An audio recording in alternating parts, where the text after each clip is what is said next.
Hi there. If you're on the brink of putting down your papers and you're kind of done with all of the endless meetings, the office politics, and work that used to feel really exciting, but it doesn't light you up anymore. Now it's just starting to feel kind of meh. And if you've got bold ideas, you know you have it in you to start a business and you know you can add value to something, and there is a quiet voice maybe inside you telling you maybe it's time to bet on myself, and maybe I should just put in my papers and go all in on myself.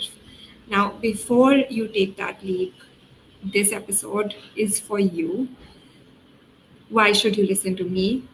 I am Mansi. I'm a mindset and business coach. I help high achieving professionals like you and me turn their career experience and life experience actually into really successful high income coaching and consulting businesses that you really love being in and you don't have to burn out inside them. Okay, so I'm mostly sharing today's 6 lessons from my experience. If I could have a do over of everything all over again and I could start my business all over again, here are 6 things that I might have done differently. Okay, so let's get into it. I'm so excited to share this with you. As usual, I have my slides, and it makes me feel kind of nice and supported when I have slides. So I make slides. Okay. So the first thing is don't quit your job yet. I know it feels like your soul is screaming for freedom and you have all these ideas and you just can't seem to find the time, but don't be impulsive. I mean, I did that, I did that. And my learning is that I could have done this on the side, and I get it that the side hustle route is harder, but it is much safer.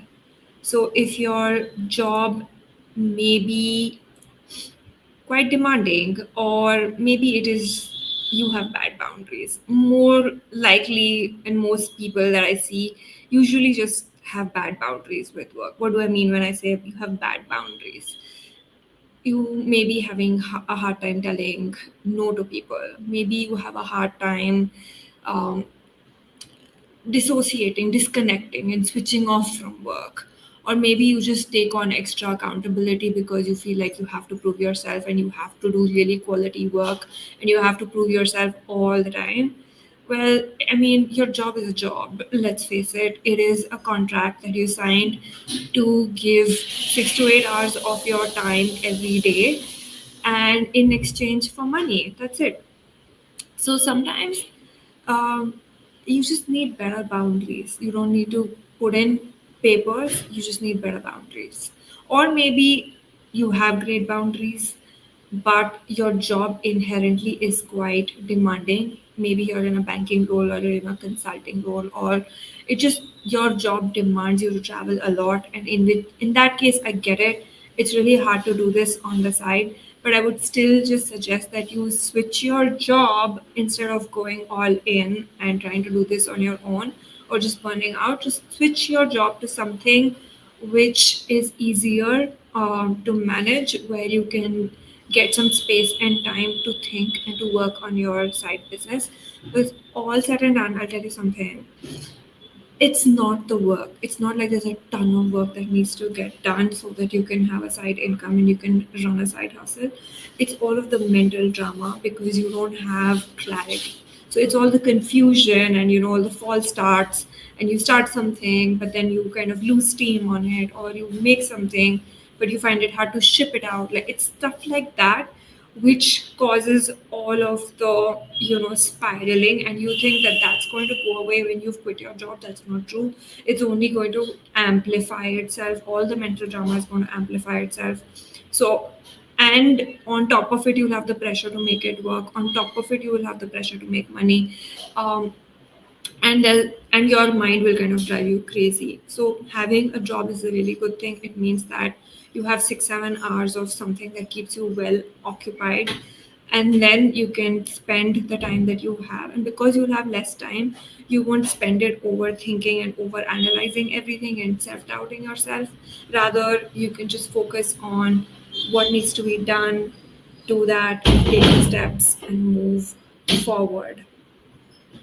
Also, I think it really helps to not do this on your own alone. I wish I had hired my coach while I was employed, because one, I would have had money from my salary to pay her. So that would have kind of funded it. The other thing was that I think trying to figure out everything on your own, as in uh, you're getting clarity on your niche. What is it that you're going to do? What is going to be your offer? Shipping it out, landing your first customer. Like none of this is obvious. Okay, this is new territory, and if you're going to spend too much time figuring stuff out, you just don't get the momentum. It's like joining the gym for the first time and not hiring a trainer and trying to do everything on your own and getting exhausted mentally and physically because you're not getting results and you're trying really hard but it's not working. It's kind of like that. So it really, really does help to have someone show you the way so that you're not questioning what you need to do. You just focus on what needs to be done and just go do that. And also, having a coach helps because they can absorb a lot of the mental drama that you're going through and they can help you come back to center. For example, with my coach, I had WhatsApp access to her, and that's something that I offer also to my clients. And that really helps, as in, because every time that I was spiraling or I was telling myself these crazy, funky stories, why it won't work and what am I doing wrong, and I'm not doing enough, there was a voice of sanity who I could reach out to, and she could help me bring myself back to center. So that's why I would suggest that you do this on the side and don't quit your job. Honestly, taking the leap feels and sounds very courageous, but you need to feel safe financially. If you're like, because as soon as the salary stops coming and you're spending out of your savings, and I had set aside about 6 months of savings the first time that I quit, it just hits you differently. It hits you differently, and you don't want to be in that position. It puts you in this weird survival mode and then nothing works. So that's why my strong suggestion is to not quit your job and do this on the side. Okay, this is what I would have done. Okay, now the second thing is, and I see this a lot, where you kind of want to start a business and you start looking at the world around you and the consumer landscape and the technology landscape, and you look at where everything is going, and then you're trying to find one pocket of inefficiency or one small little problem or niche that you feel like you can solve for the world. That is, if I mean, that I feel is the complicated way of starting a business. That is something that big companies do, and it makes tons of sense for them to do it because they have a lot of the resources and they know what they're doing.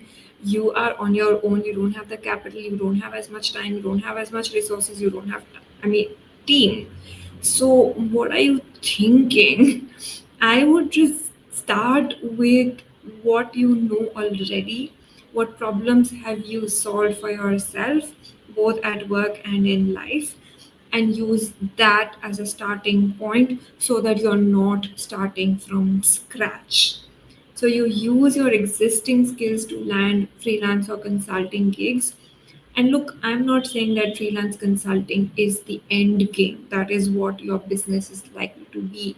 Unless there is something very specific, like you're really passionate around marketing, maybe, and then there is a specific problem you want to solve. In that, like Andy Raskin does this, where he helps founders of either early stage or funded companies, Series A, Series B kind of companies, figure out their narrative. So he helps them create their sales decks. And that's like a very niche output thing that he does, where he will drive the alignment and he will do the sales deck. And of course, he is leading on his extensive consulting background to be able to do that. But he's brought in his talent, his passion for something combined it with his corporate experience to make it into this amazing, fabulous offer, which gets him paid really well. So same thing really applies for you. Either you can go down that route, or you can just say that, look, like I did, that freelance and consulting is going to get me to pay my bills while I figure out my calling and how I'm going to monetize my calling or my passion, which is what coaching felt for me. Where I felt like, yeah, I've been doing this mindset, personal growth kind of stuff all of my life, and these are questions that I know people are burning for people, and I know I want to be able to make an impact, and I know I can make it, but I just need some more time to figure out how I'm going to monetize it. Because in the beginning, I mean, I didn't have the confidence to charge, and maybe I didn't even have the skills to charge. So I was just charging about 2,500 a session, and that was never going to fund my livelihood. So I had to have, and I didn't have a fallback plan. So I quit my job, and I know I want to do coaching, and I'm consuming all this free content because now I can't afford to buy, like, hire a coach or get any mentorship. So I'm trying to do this all on my own, and suddenly realizing that, you know what, maybe I'm better off doing some consulting work because it's going to pay my bills, and then figure this out on the side of that. I mean, I could have done that while I was working, right? But like, you live and learn. So that was my learning. So you kind of, what I'm saying is, you already have career capital.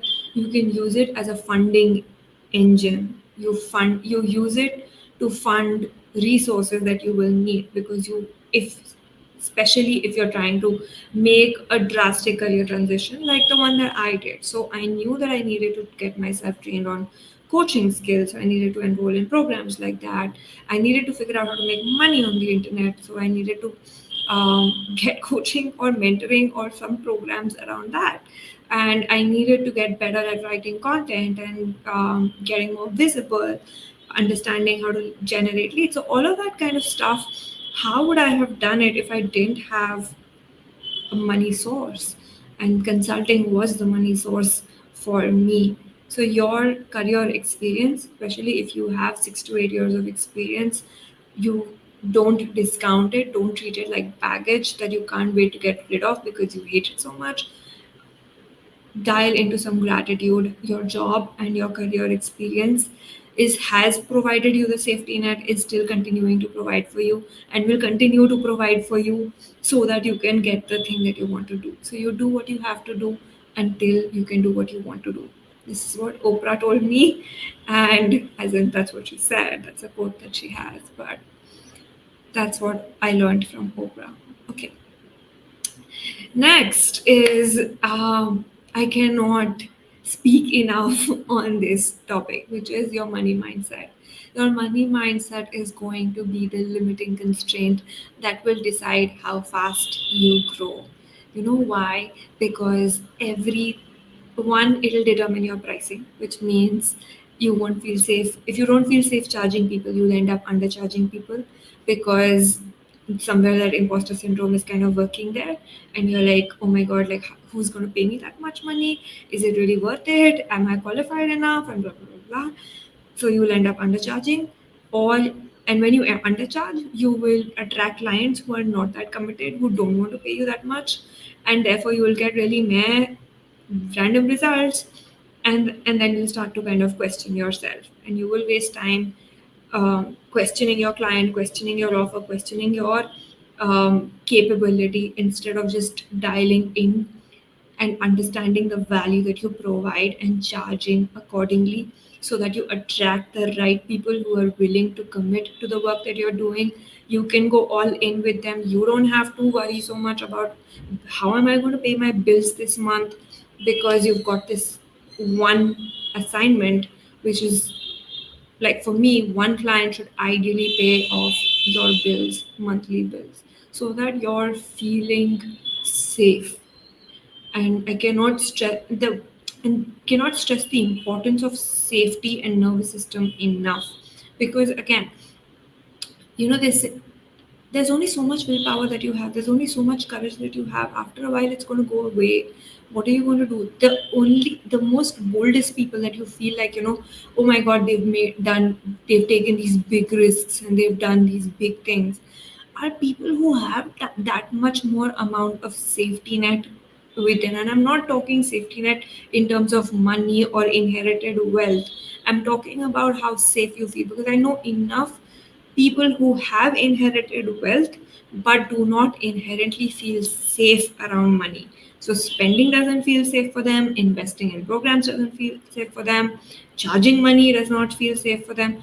And that's what I mean. The more you work on your relationship with money and creating safety around how you feel around money, that much more you will be able to trust your ability to attract the right clients, trust your ability to earn money, and trust your ability to earn money doing whatever you decide you might want to do, whether it's a business or a salary, because that was a big one for me.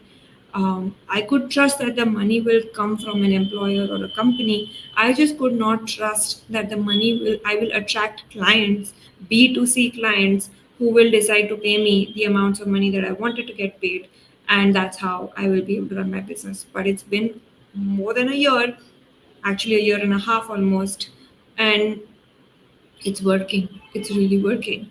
So the your relationship with money is going to decide how fast you grow. And this is something that I have seen play out in my business also. When I started working with my coach, I was charging about 3 or 4 thousand a session, and I had a really hard time increasing those prices. I think I went to about 10, 11K, which is still 2.5x if you think about it. But now I am finally ready to create programs where I'm not overstuffing the offer. I'm keeping it a clean container and I'm charging it premium and it feels good. And it's been a 2 year journey. And while I was kind of struggling to scale it, I thought I had a marketing problem. Maybe I don't have a bigger product suite. I just need more accessible prices. I need to create more free content, or I need to launch a group program. And I've done all of these things, and this is what has led to burnout and wasted time and energy and nothing else. So all the drama around money, if I had just sat down, looked at it and shifted it, I would not have gone down all of these rabbit holes, and I might have scaled much faster and also felt a lot more safer and better while I was doing it. So look at what your relationship with money is, and most probably, like in India, the kind of backgrounds we come from, and even people who've inherited wealth. I can guarantee that most people have a lot of limiting beliefs around money and about rich people, and how, whether it's, are you a good person to charge a premium, or are you that makes you a bad person? Does that make you a selfish person? Does that make you all kinds of randomness goes on. Okay, are you a money obsessed person? Or your parents will come and tell you maybe that don't run and chase behind money, but they want you to make money. So there's like a lot of drama in our society and culture around money, which I think genuinely needs to shift. And it's one of the most limiting things when it comes to you as an entrepreneur. Okay, I'm done with my money rant. Let's go on to the next lesson. Okay, this kind of goes back and speaks to your, how do I put it, like a little bit, it's about mindset, but it's also about your beliefs and how aligned you feel, or how congruent you feel around what you're doing, what you're offering, how valuable it is, and how you good feel, like do you feel good about it.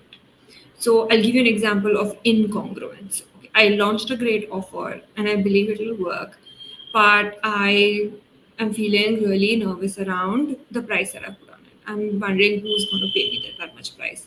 So I'll show up on a discovery call and I'll speak about everything, and I'll have an amazing call with the person. And then, when I'm actually like last sentence where I'm supposed to tell them the investment, I will kind of stumble on it or kind of circle around it. And I'm sure you've encountered such people where, there's always circling around pricing. And that thing that you just did is where you leaked out the energy and the person kind of disconnected. And now they're wondering whether it's really worth it, because guess what? You didn't believe that it's worth it. So that's an example of incongruence. When I say congruence, it means that you are 100% behind what you're selling, and that, and you 100% believe in your bones that this is good for the other person, that it makes sense for them to invest this much, that when they come to you, their life is going to change in XYZ ways, and that's going to be super valuable for them. So, unless you get to that level of congruence, you're going to see all kinds of random things show up in your business. And the way my coach explained it to me is that your external reality is a function of your inner reality. So I'll give you a real life example. For example, I was attracting all of these no shows on my discovery calls, or people who would like be really junior, and they'd be like, we can't afford you and this and that. So I was like, you know what, look at the data. There's so many people that are coming to me, and clearly they can't afford me, and I should actually have a low cost offer. So I designed a low cost offer for early career professionals, and I was like, okay, I'm going to do this. You know what? Like, hardly anyone bought into that offer. One. So I definitely did not need that offer. And when so that kind of fizzled out, but then I looked at what was really happening underneath the surface. Where is the incongruency coming? And I realized I am not feeling 100% confident about my offer and my pricing, my signature offer, the high ticket offer for mid to senior career professionals. So I went back and I was like, okay, what is making me feel like this? And changing the price is not an option. So maybe what can I do um, to make myself feel like this is a good idea for my client? So I started journaling on it, and I'm like, okay, why is this a really good thing? What's going to happen? How is your life going to change? Da, da, da. And this doesn't, and there is a tendency, that among especially like service people, because I mean, we don't value our own time. So we'll keep stuffing. Like, I'll give you more sessions, I will give you this, that, and I'll give you a template here and a masterclass there and this and that. No, you do not want to overstuff the offer, because you know what, like, you think you're giving a whole lot of value, but for any learner, nobody wants to go through 100 hours of content because you created it for them and pay for it. People want to get there as fast and as effectively as they can. So if you can create sharp, potent content which is 10 hours and give them instead proof of outcome, that's far more valuable for the person. So it's these kind of, how do I say, like, these are the funky things that entrepreneurs end up doing because they are not aligning with who they are and what they do. So that's what you want to want to focus on, and you want to come into congruence with everything that you're doing, so that you're showing up as your most authentic, beautiful self, and that is highly magnetic, and that is what gets people to work with you, and that's how you get people who are willing to commit to the work, and they will get the results that you are looking to get for them, or they want the results. Okay, so we've talked about alignment. Now let's talk about the next thing. The next thing, and I think this is the last thing, which is monetizing on the internet is a different game. I mean, this was a rude awakening. I think, like, as consumers, we get so used to, okay, I'll go on this website, I'll subscribe to the newsletter, I'll read all this free content that this person has made, and may or may not buy. Like, it's a very standard, easy experience that we've gotten used to as consumers. But oh my god, the amount of time and clarity it takes to put all of that up is not funny. It takes time and effort. And I think now I have a next level of appreciation for people who do go ahead and invest their time and energy into putting out valuable free stuff that I have consumed over time. And so that's one, it looks easy on the outside, and it's a great thing that it looks easy on the outside, because that's what drove the overconfidence and the delulu in me for me to like quit my job and be like, okay, I'm doing this, I can totally do this. So I'm glad that I felt like it was that easy, and I kind of woke up to it later. But I just want to caution you that nothing is easy. There's no such thing as a free lunch, and you do need real skills. You think you're good at writing, but copywriting for sales is a different thing. You need to understand sales psychology. You need to understand how uh, a consumer journey works online. How are you going to bring them into a funnel? How are you going to nurture these people? How are you going to build your audience?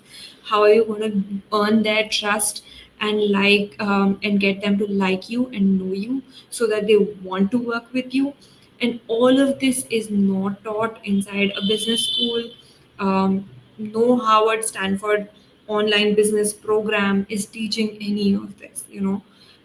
This is being taught by leaders on who have been digital natives, as in you and I started maybe from a corporate trajectory and now we will shift after about 10 years of experience.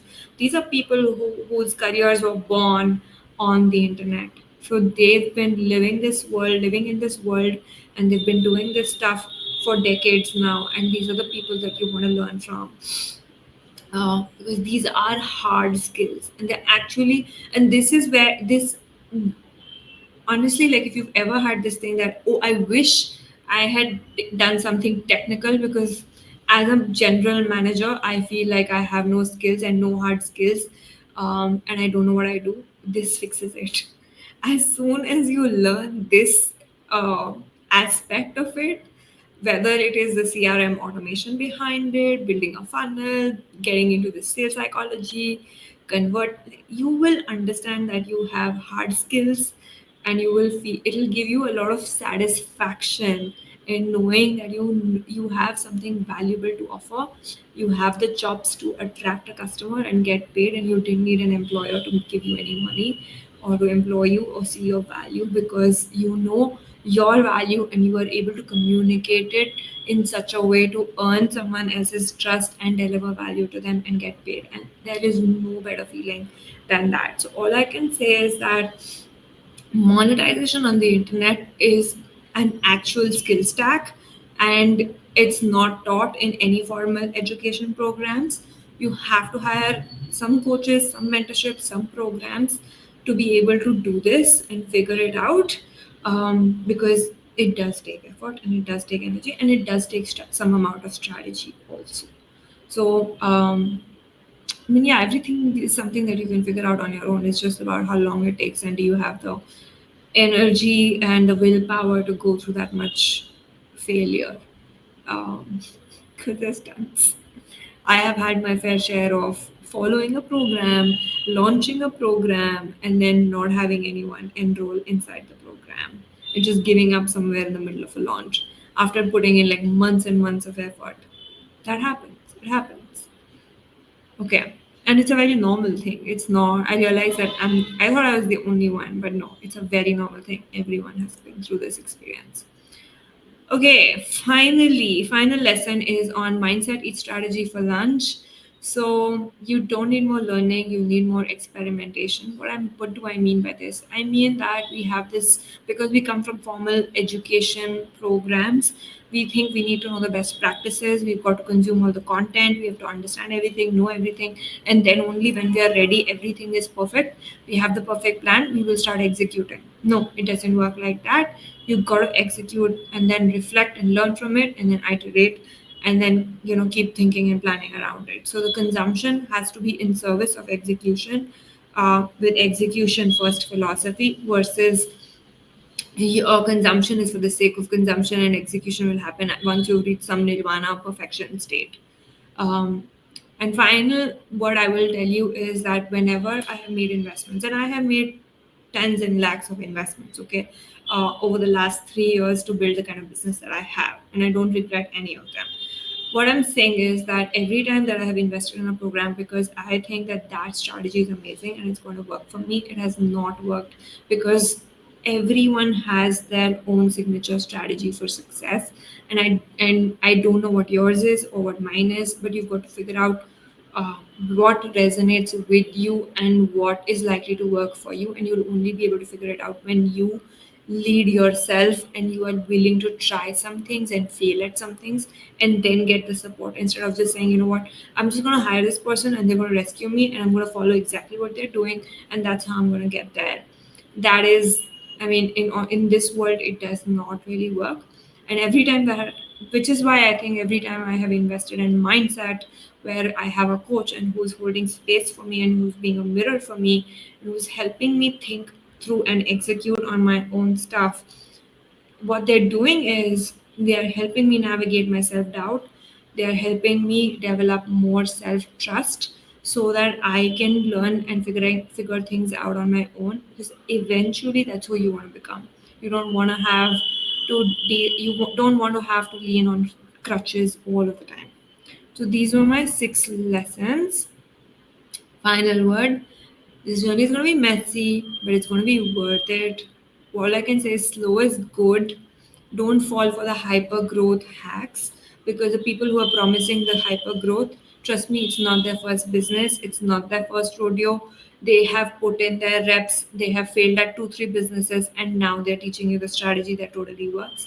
So you also have to put in the reps. It doesn't really work like that, that you'll hire someone's strategy and it'll be perfectly clean. It rarely works like that. You've got to put in the reps.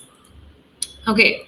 If you're on the brink of building something of your own, I am inviting 3 founders into a co creation experience. I've never offered something like this.